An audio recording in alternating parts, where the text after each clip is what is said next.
আহি পালে হেপাহৰ ৰঙালী ৰাজ্যৰ প্ৰান্তে প্ৰান্তে এতিয়া বিহুৰ আখৰাত ব্যস্ত হৈ পৰিছে যুৱক যুৱতীসকল। এই দৃশ্য হৈছে টিংখাঙৰ ঘুগুলনি বৰবাম গাঁৱৰ জীয়ৰী বোৱাৰীসকল ওলাই আহিছে। এইদৰে সোণোৱাল কছাৰীসকলৰ অন্যতম বিহু হৈছে লেচেৰি বিহু আৰু লেচেৰি বিহুৰ বাবে এতিয়া এইদৰে প্ৰস্তুতি চলাই আছে গাঁওখনৰ মহিলাসকলে। আৰু এই দৃশ্য হৈছে ঘুগুলনি বৰবাম মজলীয়া খেলপথাৰত হৈ থকা লেচেৰি বিহুৰ এটি আখৰাৰ দৃশ্য। মই প্ৰথমতে ND24 দৰ্শকসকলক সোণোৱাল কছাৰীসকলৰ লেচেৰি বিহুৰ কিছু দৃশ্য মই আপোনালোকৰ গলে আগবঢ়াইছো।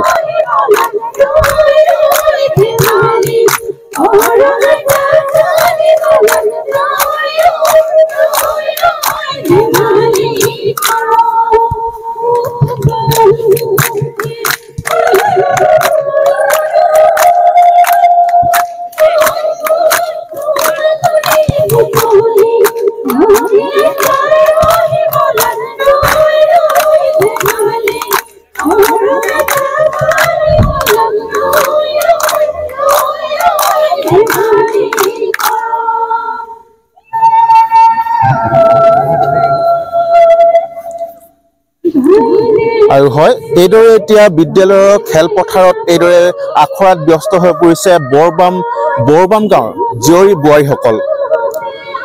সোণোৱাল কছাৰীসকলৰ বিহুসমূহৰ অন্যতম এটি বিহু হৈছে লেচেৰি বিহু আৰু এই লেচেৰি বিহুৰ আখৰাত ব্যস্ত হৈ পৰিছে গাঁওখনৰ জীয়ৰী বোৱাৰীসকল। মই কিছু বিহুৰ মাজলৈ আহিছো। মই কথা পাতিম ইয়াত বিহু কৰি আছে তেওঁলোকৰ পৰা কিছু কথা জানিব বিচাৰিম। হয় মই প্ৰথমতে আপোনাৰ ওচৰলৈ আহিছো। যেহেতু সোণোৱাল কছাৰীসকলৰ এটি অন্যতম বিহু হৈছে লেচেৰি বিহু। সোণোৱাল কছাৰীসকলৰ উৎসৱেই হৈছে মূল নাচটো হৈছে লেচেৰি। কাৰণ আমাৰ ইয়াত এতিয়া অনুশীলন কৰি থকা 3 মান কমপ্লিট হৈ গ'ল আৰু ইতিমধ্যে আমাৰ দিয়াও হৈছে দুঠাইত দিয়াগে হ'লগে আৰু এতিয়া নেক্সট যিটো জয়ক হ'বৰ কাৰণে অনুশীলন কৰি থকা হৈছে তাত দিয়া হ'ব আৰু নেক্সট চাওঁ আৰু আগন্তক ৰঙালী বিহুলৈ ক'লে নিমন্ত্ৰণ আহে তালৈ যাম বুলি এতিয়া অনুশীলন কৰি থকা হৈছে। 3 মাহ হৈ গ'ল। 3 মাহ হৈ গ'ল। যেহেতু বহাগ বিহুলৈ মাজত মাত্ৰ কেইদিনমান দিন আছে। হয় কেনেদৰে এবাৰ আদৰা হ'ব বহাগক?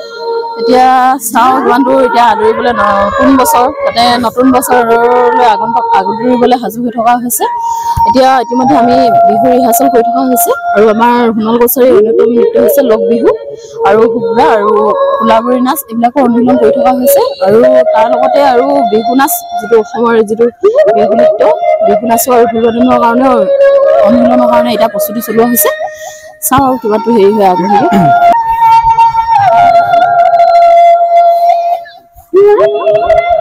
আৰু হয় এইদৰে এতিয়া বহাগক আদৰিবলৈ সাজু হৈছে টিংখাঙৰ ঘুগুলনি বৰবাম গাঁৱৰ জীয়ৰী বোৱাৰীসকল।